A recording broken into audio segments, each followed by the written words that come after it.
A couple of items about financial markets here today. The U.S. financial markets are going to open as early as Friday and no later than Monday. The chairman and CEO of the New York Stock Exchange, Dick Grasso, who speaks publicly, among other things, on behalf of the New York Stock Exchange, says there are a number of factors in the decision. Foremost, the rescue and the cleanup effort is still underway, and the New York Stock Exchange and other markets do not want to insert a large number of people into the area because it's not very far away from the Wall Street is not very far away from the trade towers. Do not want a large number of people in the area while the rescue and cleanup operation goes on, or at least is in its initial stages, because it is very clear from anybody who's looked at the site, and certainly from the city and state authorities today, that we are in the middle of something in New York City, and the whole nation is engaged in the middle of it, which is going to go on for a very, very long period of time. The search for survivors will go on for a long period of time. The search for clues at what is a crime scene will go on for a very long period of time. But the New York Stock Exchange also wants to check all of the buildings in the area for safety and for soundness. And there are, so says Mr. Grasso, operational and communications issues.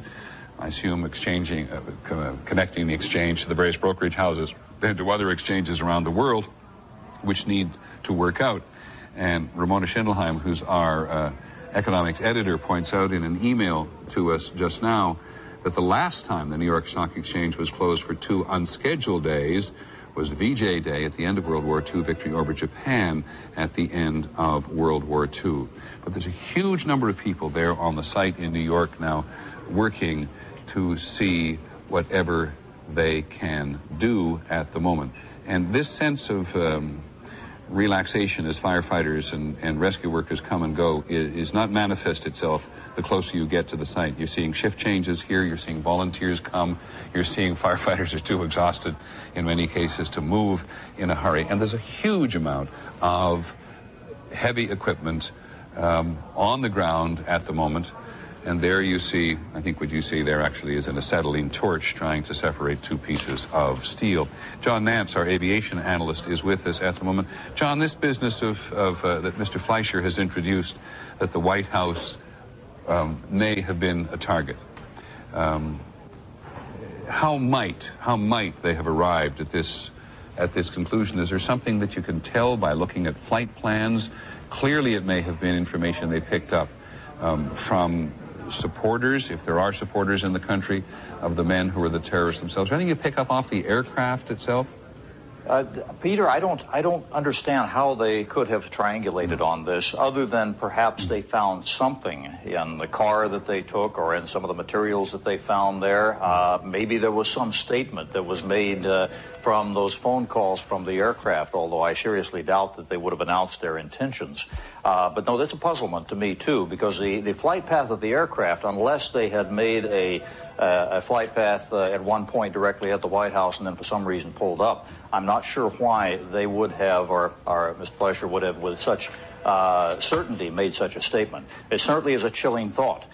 We also, of course, have the conundrum of Flight 93, the one that crashed in Pennsylvania, and the fact that it was headed both in a combination for the Camp David area, but also for the Washington, D.C. area. And when you look at the twin, or actually 3 or 4 targets that would be the most visible and the most disastrous for us in the United States, the Capitol, the White House, the Pentagon, the Washington Monument, all of that becomes extremely chilling in terms of the fact that there was yet another one out there. John, let me ask you, just in terms of tracking the aircraft itself, if you can tell anything. Yesterday we managed to get basically what had happened to at least one of the hijacked aircraft out of Boston. We saw it being tracked by ground communications down and circling around and increasing its power and decreasing mass. But I've never seen anything yet which indicates the flight path of the aircraft that ultimately hit the Pentagon.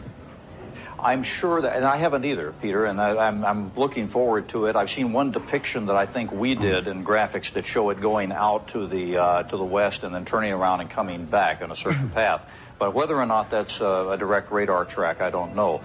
Certainly, if all of these aircraft had their transponders turned off, they still are what we call skin painted. In other words, the radar beams as they go past the aircraft will hit the aircraft. They're big objects, obviously. They're not stealth aircraft. So they will ping back a radar return, and air traffic control's radars can see them.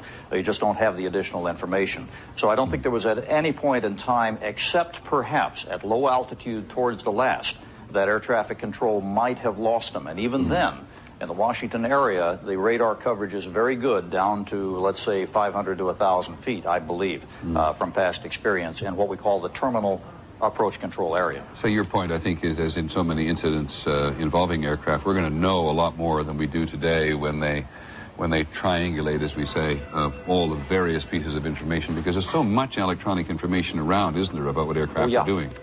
You remember off Mauritius and also with the Egypt Air situation, we were able to triangulate, and in fact with John F. Kennedy Jr.'s tragic loss and the two women, we were able to triangulate 7 or 8 different radar traces and come up with an incredibly good three-dimensional picture, even though there was not a lot of hard data from the transponder on that airplane. Yeah, I think in this case in Washington, D.C., there are many different radars rotating around looking at anything flying through that airspace. And when all this information is in, I think we'll have an extremely good track on the speed, the altitude, the headings at all points in time. Thanks very much, John Nance.